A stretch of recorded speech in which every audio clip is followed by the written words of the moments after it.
Well, Spanner back again, you know. I know you know like the mix up with like the things there, but you know, me No, have to no. ask the two questions. So I saw some little stuff going on with Buju and Winnie Wanda. And you know, Buju is somebody I knew very well. Winnie Wanda is somebody I know very well. Did you know Buju? Were you a part of that time when he was out? Yeah, I know Buju in those times, because in them time where I get a break before Buju Banton. Um, we used to work with Winston Riley production techniques label. Okay. We're on the same label. Kurt Riley was the one who most focused on Buju Banton thing, right? But when used to go to the studio, I didn't really know him yet, but he used to always come and ask me some question. Okay. See? And them time when he come in I'm khaki uniform. So he was in school. Yeah. Wow. So one time I remember I go to my mother and said, every time I go a studio, I see one little youth, one little dark black youth, question me. See? Like, cause you don't know as a youth go, them, they want to make them break, them time they so. They see a man go through the gate a little way, them a go want. That is very good because at least them want to know what go on.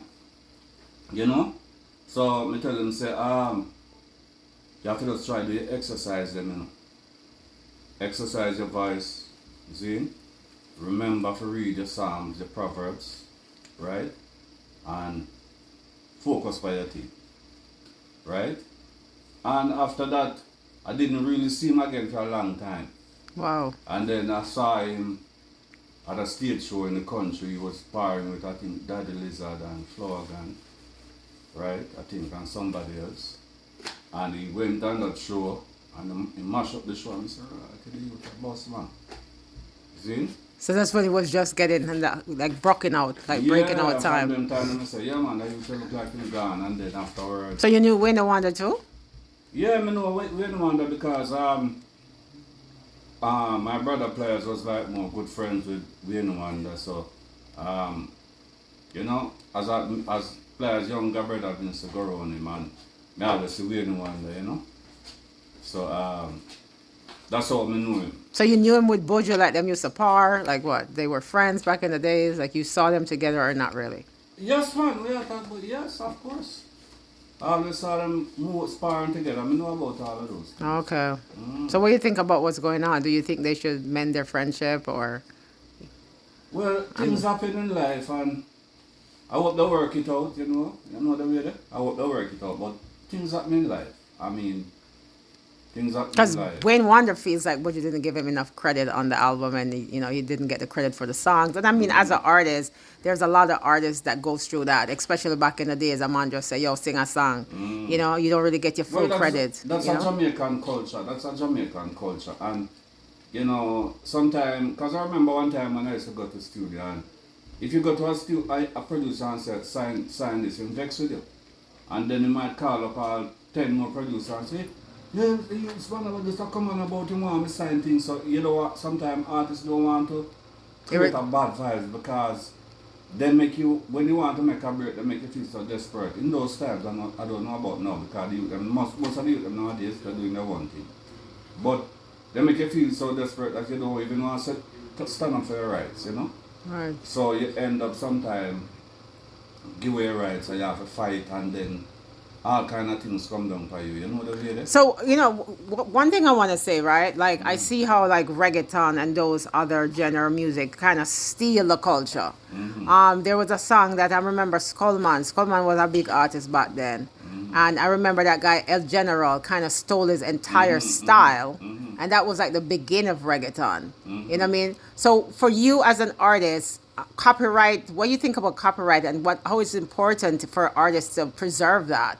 Because they saw a lot of artists lose just a note in a song. Like Flower Gun had a lawsuit and he won, right? Miley Cyrus. But tell me what you think about that in terms of your music and just how hard is it for most artists to really like secure that copyright infringement when it comes on to their art.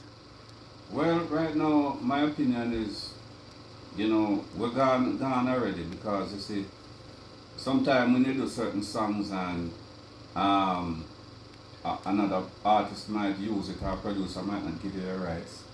If the song only sell, if there's only $20,000 on the song or 50,000 on the song, you can pay a lawyer in America to defend you because all of that money then are gone.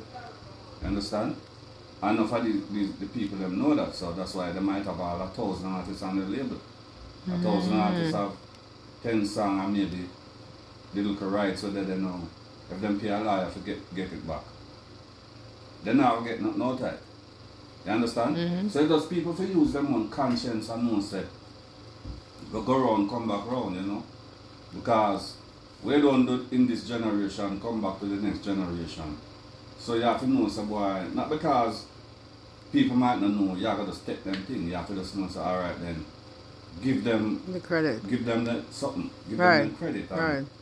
you know, but at the end of the day, everyone have to go through them things themselves and people have to, you know so alright then, look here.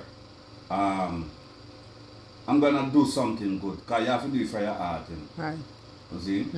You have to do something for your art and know it's alright then. Now your conscience. What do I, my conscience, what do I think? See? About this man helping me and you can't remember and remember where you're coming from. You know? What do you think? What should I do? Well, if people don't do that, that means that the world as we know it, you know? There's no compassion and respect. Like the world. And people don't remember where they're coming from. I get it. Yeah, so people I have get to it. remember, say, you know, they can't do things, but I don't really want to go in on people controversy because, you know, I have my own. My life is a big. I just keep my thing quiet, Right. but I go through a lot in the business, you know, but it don't Right, well, you know something, but you know, it's always good to talk and to tell your story because your journey sometimes can kind of guide another person coming. You know, sometimes we tend to keep things private, but because of that private moment, we ruin another person's chance and they get back in the same trap. So, yeah. you know what I mean? Well, I don't think the youth them nowadays are really do that. Right, because yeah, they're things more, change. things are not the same, Yeah, and then they have things more different now. knowledge. So, Well, listen, Sprague, I definitely know that Spano. I know that you definitely don't like mix up. You don't talk a lot, so I appreciate this interview. Yeah. And bless up and, you know, continue to inspire and to produce good music, you know. Thank oh, you. you don't know. Big up yourself, Madonna Diva. You don't know. Bless